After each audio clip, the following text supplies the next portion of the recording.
What is this video? This video is experimental copper plating to titanium. The titanium, I have a copper electrode negative. I'll put that here. I have another copper thing, which I'm not going to use. I got the titanium, I've got the copper acetate.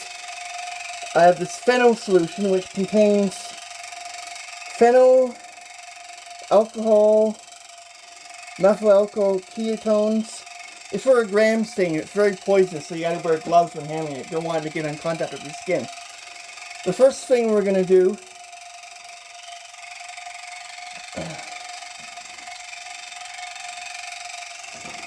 is basically take some pH paper and determine what the pH of solution is. It also has a little bit of polysorbate Tween, which is a oil soap-like material, and it has this very small amount of gold acid test solution, which contains nitric acid, 1:1 ratio of nitric acid with hydrochloric, so it will be quite acidic. I also added a very small amount of CRR, like maybe 20 millimeters. I'm trying to make it quite acidic to see if I can plate what does extreme acidity and phenol compounds do when I'm running electricity through them. Can I get a better coat? I'm trying to make my own copper plating solution, so when I want to do nickel, maybe I could do a pre-nickel plating solution without using expensive chemicals. As you can see, it's quite mild. I'd say pH 4. Or maybe, I think pH 3 would be appropriate. Let me check my scale on the pH. No, it's 4. I misread that of the color. It's very easy to do. Now, for this second step, what I'm going to do is I'm going to move that away. I don't need it anymore. I know what I'm dealing with now. I'm going to turn on a scale and open up this bottle, which contains copper acetate. A little bit too crowded. You have to move some stuff over. Move some stuff over here. And the copper acetate, I only need to add a very, very small amount.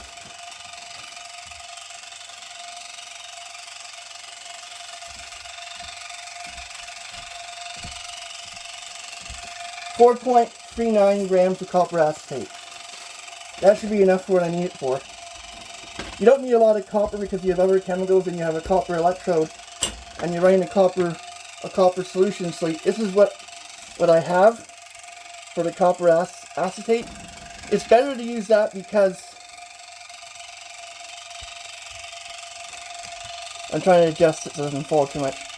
It's better to do that, to use that, because what could happen is if you use copper sulfite instead, if you could basically end up with a solution that's not strong enough, won't dissolve in solution. I'm moving it over so it can be seen better. Let's zoom in on that. The pH is 3, and it won't be that affected that much when I add the copper acetate. Now we add the copper acetate. We let that stir for a bit.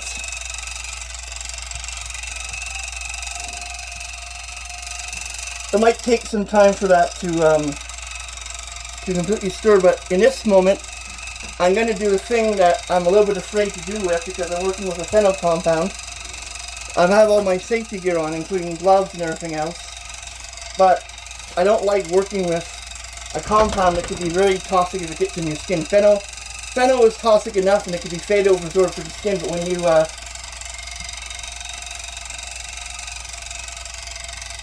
add it to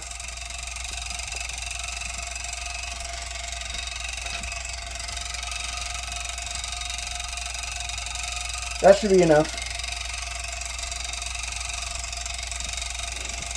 That will be strongly acidic with alcohol and that kind of stuff. And now what we have to do is very, very carefully add the electrode structure.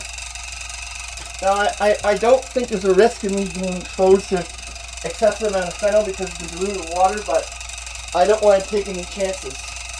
So I should wear gloves, but I don't know. Turn off the stirring.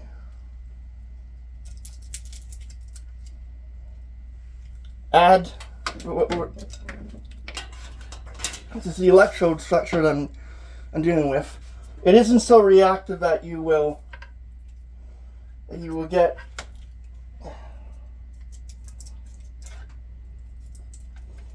because this is foil. It's very easy to manipulate the copper, but you need to adjust for it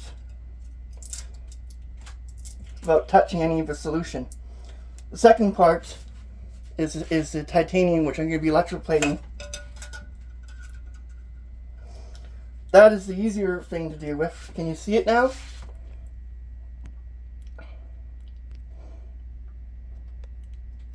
I put some copper on the bottom so that maybe just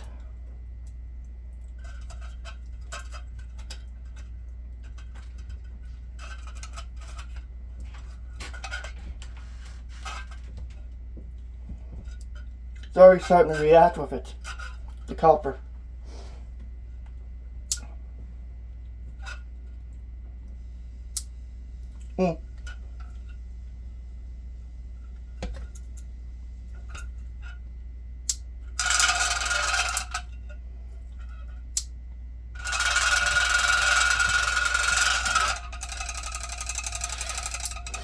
I guess stirring won't be necessary. Though I strongly recommend stirring. This technique won't work for stirring. Let's turn down the power. It's separated by a few centimeters, but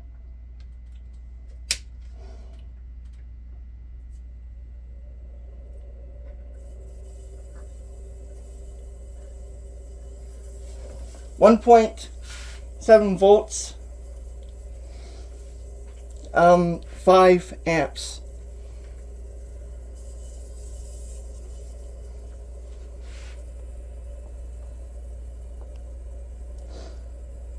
This might take some time for this to work.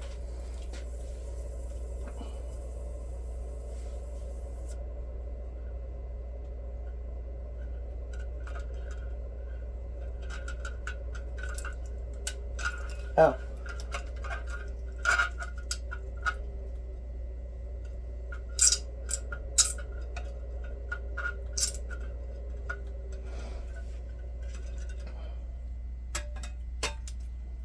A very thin layer of copper. I think maybe I should add more copper acetate. Or try to increase this. I think the solution would be to add more copper acetate.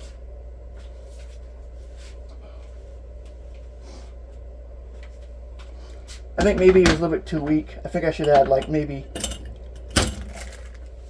I don't know, substantial amount. I'll have to turn this off. But as you can see, it's starting to do a light copper plating.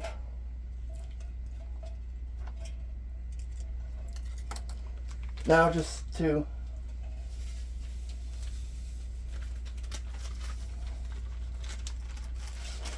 that should be enough to make it work better.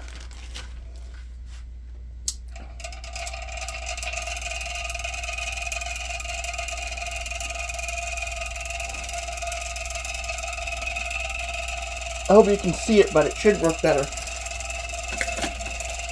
I think just the concentration was the problem.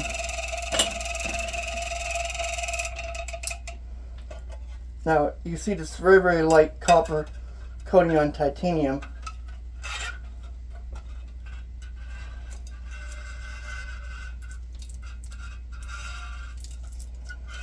Now, to make this work better, I'm going to make sure that it can't possibly touch the two metals. And then what I'm going to do is I'm going to turn it back on and see what the current is and the voltage. Oh, it's different. 28 volts, 0.119 volt, 0.19 amps. So it's very low current, very high voltage. Very high voltage, very low current. It did the opposite. I think it was just too diluted. It was way too diluted, and I don't know what the effect of putting a phenol compound that's used for acid stain would have, but it's poisonous, flammable. It says that it's a toxic chemical, and if it gets onto your skin, causes severe burns and eye damage. Toxic if inhaled, suspected of causing. This is carbonol rose. It's toxic, but not nearly toxic as some other chemicals. I use it for acid fast stains and bacteria. So what I'm going to do is just put on my safety goggles and add some more of that. I think maybe I might have to increase that concentration. I don't know what phenol does, but phenol might have an interesting property on the copper. Let's see. This might be a slow method.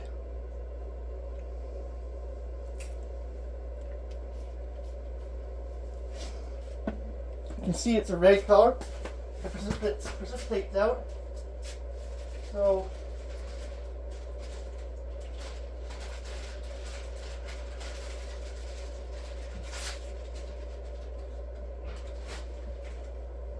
we have a pipette.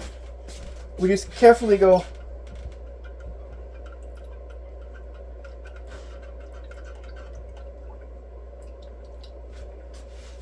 because it's a low amount of copper, and because we're dealing with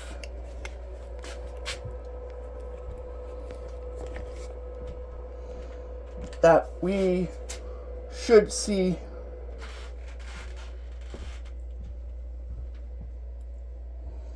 titanium is difficult. It's just a light layer of copper. I don't know why it's not working. I think maybe because titanium and copper. I think it's that the titanium is more difficult. Although I have a high voltage, I only have a very small amount. So this is not working very effectively. A copper plating technique that does work, but it's difficult to work with. I don't know what I can really do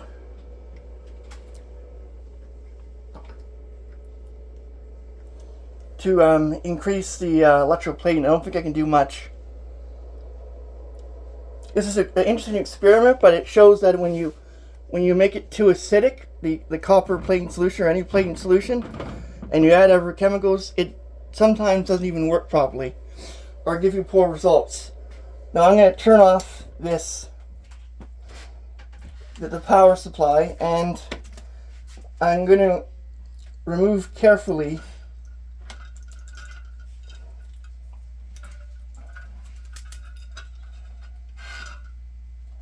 interesting. Now what we can do is we can try to pull this out. It's just a mild coat. It almost looks like a mild type of gold. Does this wash off when I put it through water?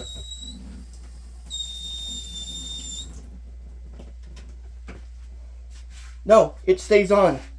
You can do it, but look what it does. It creates like a goldish effect.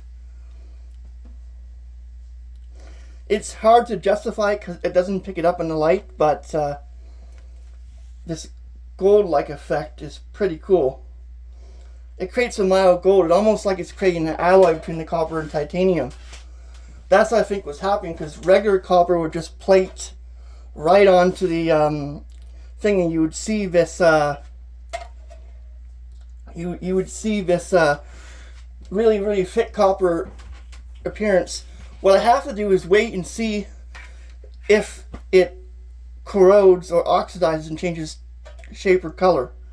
But so far,